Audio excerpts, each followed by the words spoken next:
कल के व्लॉग में किसी ने एक बहुत ही प्यारा सा जोक लिखा, मतलब कमेंट लिखा कि केक के ऑर्डर में तपस्या नाम लिखना था, समस्या लिख दिया। अब इमेजिन करो हैप्पी बर्थडे तपस्या की जगह हैप्पी बर्थडे समस्या। कितना फनी ना, सच में। लेकिन कुछ भी कहो, हर समस्या का समाधान ज़रूर होता है।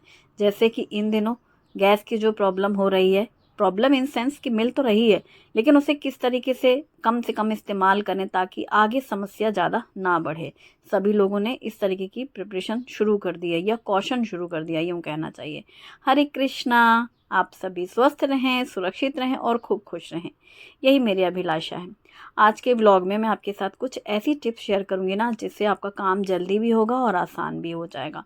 और सुबह के समय में मैं, अब चूँकि गर्मियाँ शुरू हो गई हैं, नाश्ते की तैयारी तो करती हूँ, साथ ही साथ लंच का भी पहले से सोच के रखती हूँ क्या बनाना है, तो वो भी तैयारी करती रहूँ। क्योंकि एक साथ काम होते जाते हैं, उतनी देर किचन में रहना तो है ही।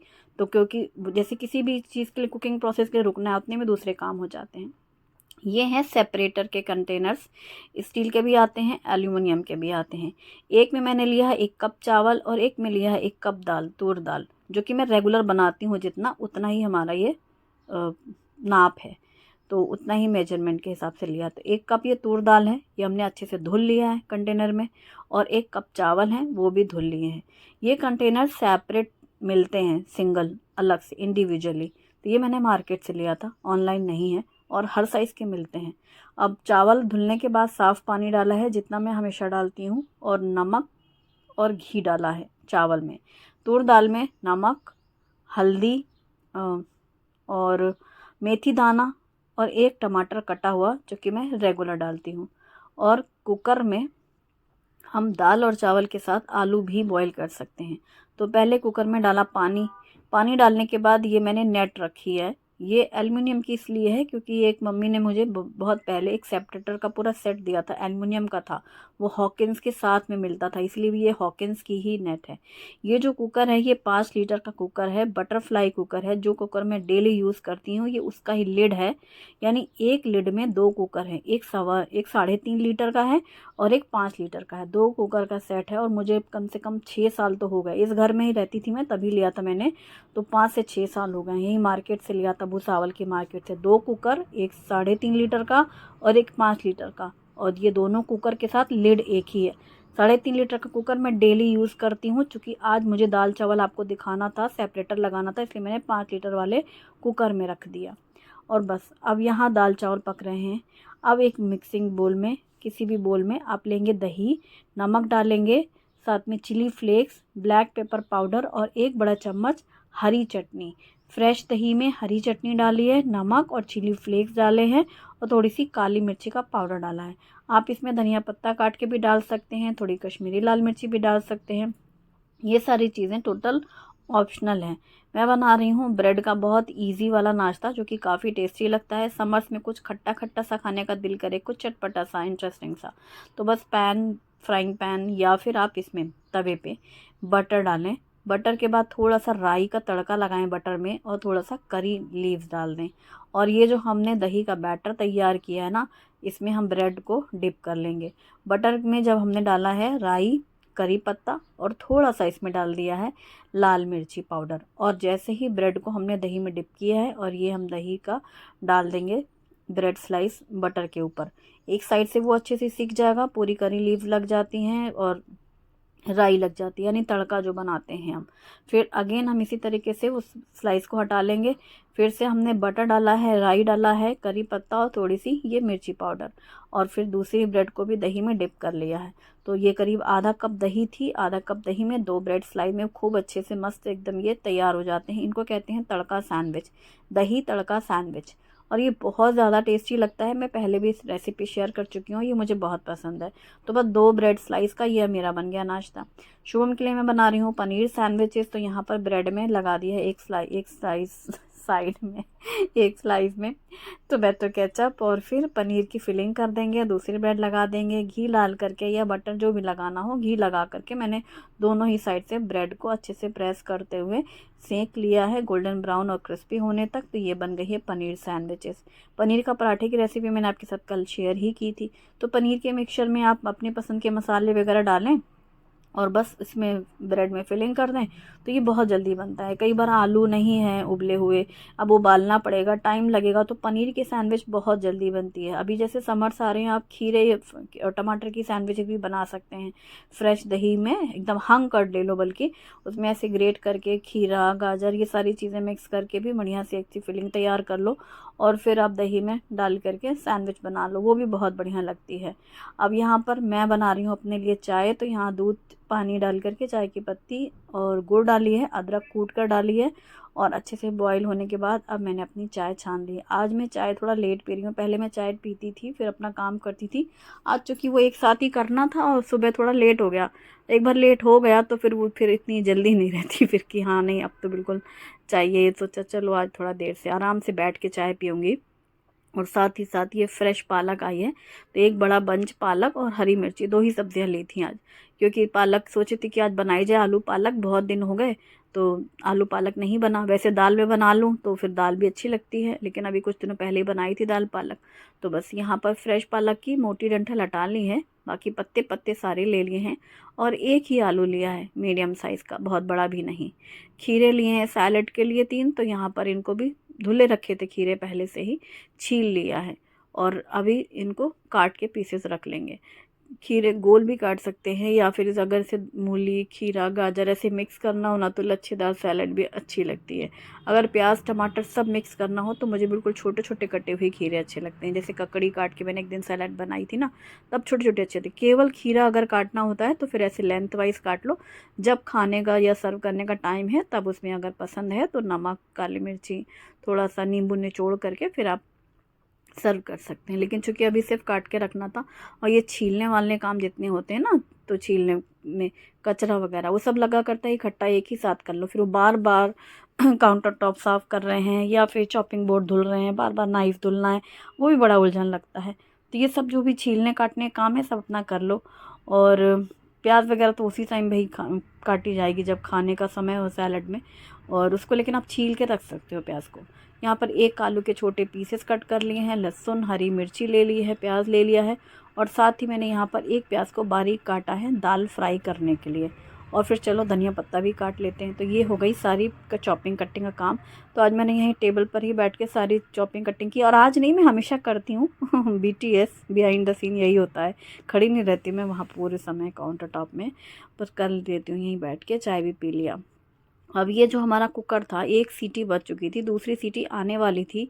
मैंने ये इंफ्रारेड इंडक्शन बोलने वाली हूँ, इंफ्रारेड इंडक्शन, लेकिन ये इंडक्शन भी कहते हैं इसको, इंफ्रारेड इंडक्शन ऑफ कर दिया था। पूरी जो इसकी स्टीम है वो रिलीज़ हो चुकी है, आलू मस्त से बॉयल हुए हैं, आप देख रहे हो एकदम भाप छोड़ रहे हो, क्रैक हो चुका है आलू। चावल एक एक दाना दाना खिला, जैसा मैं पसंद करती हूँ चावल बिल्कुल वैसा ही बना है। इसमें भी वही टिप होती है, हमेशा चावल बनने के बाद सेपरेटर में फोक से पूरा उसको फैला दो ताकि वो बिल्कुल बर्फ़ी ना जम जाए। जो टमाटर है उसकी स्किन रिमूव कर दी है और पूरी दाल गल चुकी है अच्छे से, हल्दी और मेथी दाना और वो डाला था टमाटर।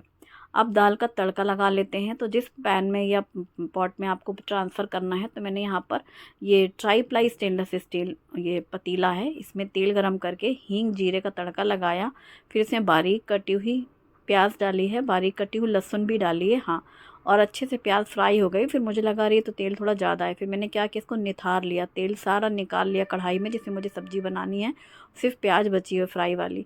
अब इसमें मैंने मिर्ची पाउडर डाल दिया थोड़ा सा और ये दाल इसमें डाल दी।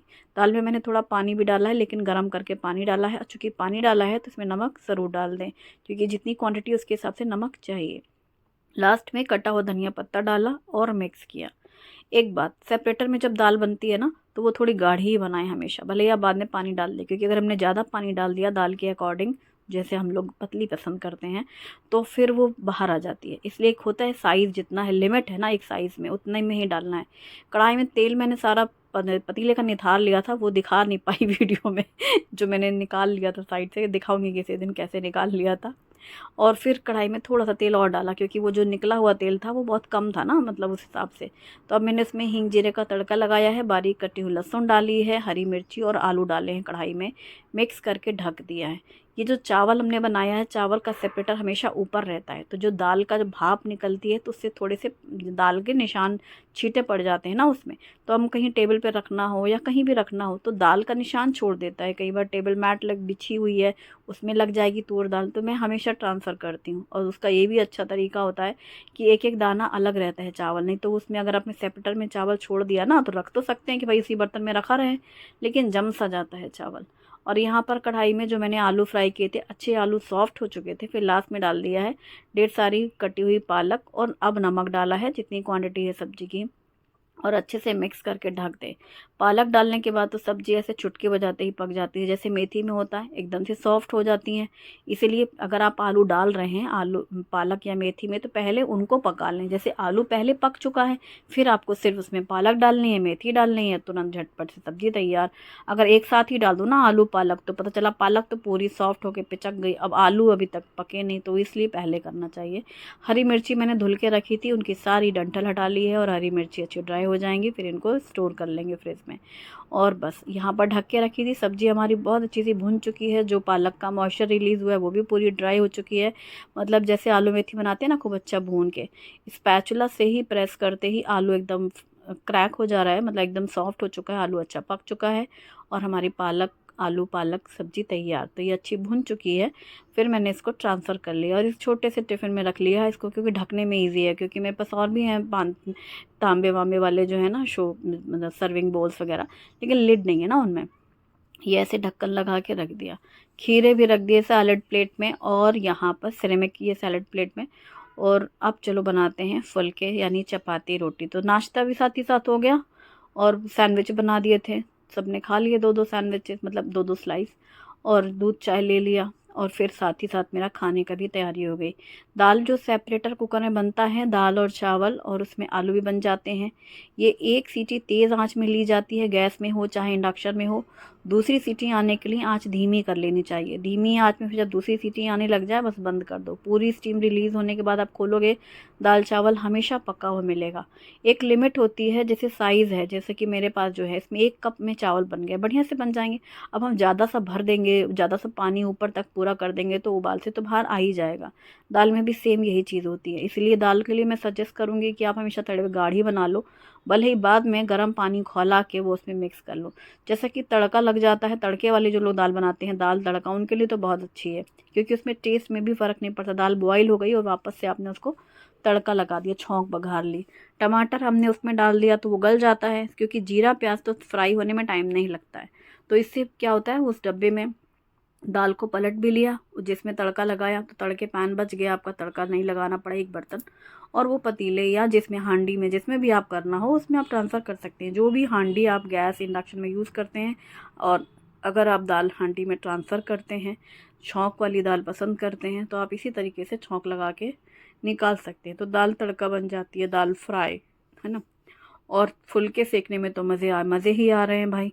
अगर गैस पे डायरेक्टली सेकने से गैस घुस जा रही है और रोटी जल जा रही है, तो वो शरीर में नुकसान कर जा रही है, इतने सारी चीज़ें। तो उस ज्ञान में हंसी भी आ रही है मुझे, क्योंकि हम कितना भी कहें, हमारे यहाँ तो वो तो होता ही है गैस वाला काम भाई। तो हमने फ़िलहाल अभी ये इंडक्शन इंफ्रारेड में, क्योंकि समस्या का हल जो निकालना है, क्योंकि अगर गैस ना मिली तो इसी से गुजारा होगा ना। और तो इसलिए दोनों काम करते हैं। अगर लाइट नहीं है तो फिर हमारे यहाँ गैस में बनेंगी, गैस में बनेंगी, फिर शुरू हो जाएंगे हम। अभी इंफ्रारेड में बन रहे हैं आज, तो बस इसमें बन गई सारे फुलके, और घी लगा के रोटियां मैंने रख दी। रोटी सर्वर की जो प्लेट है वो मैंने दूसरे डब्बे में लगा दी है। आपने देखा, रोटी सर्वर दूसरा है मेरा, लेकिन ये नेट उसमें लगती है प्लेट। तो ये स्टेनलेस स्टील की है, ये रोटी सर्वर के लिए है एक्चुअली ना। इसकी थोड़ी सी शेप अलग सी है, डिफरेंट सी है। और बस अब सारे बर्तन धुल गए, ये एक पिटारा पूरा, क्योंकि नाश्ते के बाद, खाने के बाद सारी चीज़ें धुल गए हैं। ये है कैरी का पना, जिसकी रेसिपी मैंने ऑलरेडी आपके साथ शेयर किया हुआ है। फ्रेश दही जमी हुई फ्रिज में रखी हुई है। आलू पालक की सब्जी है, खीरे की सैलड है, प्याज नींबू उसी टाइम पे जिसको खाना है तो हम काट सकते हैं। बाकी दाल चावल रोटी सब तैयार। दाल भगोनी में है, वो ट्राईप्लाई है। जिसमें चावल है वो भी ट्राईप्लाई है। तो ये हम रीहीट के लिए भी यूज़ कर सकते हैं, लेकिन चावल गर्म करने की ज़रूरत नहीं पड़ती। दाल अच्छी खौला ली ना खाना सर्व करते समय, घी डालने के लिए, और फिर घी डाल लो और तैयार। तो इस तरीके की तैयारी मैंने कर लिया है। और चूँकि गर्मियों में मैं हमेशा से ऐसा ही करती हूँ। इसके बाद क्या होता है, किचन की विंडो बंद, ग्लास बंद, सारे जो हमारे दरवाजे खुले रहते हैं, खिड़की दरवाजे सब बंद, क्योंकि छौंकने के लिए ना हमारे यहाँ वो नहीं लगी इलेक्ट्रिक चिमनी, तो सारा भरता है, इसलिए मुझे कुकिंग के समय पूरा खोलना रखना पड़ता है घर। फिर वो जो 12-1 बजे गर्म हवा आती है ना, इस वजह से मैं 12 से पहले सारे काम कर लेना चाहती हूँ। फिर जब जिसको खाना हो आराम से गर्म करो, खाना खाओ, कोई मसला नहीं है। वीडियो पसंद आए तो लाइक ज़रूर करें, अपनी फैमिली और फ्रेंड्स के साथ भी शेयर करें। Thanks for watching. Bye bye, take care.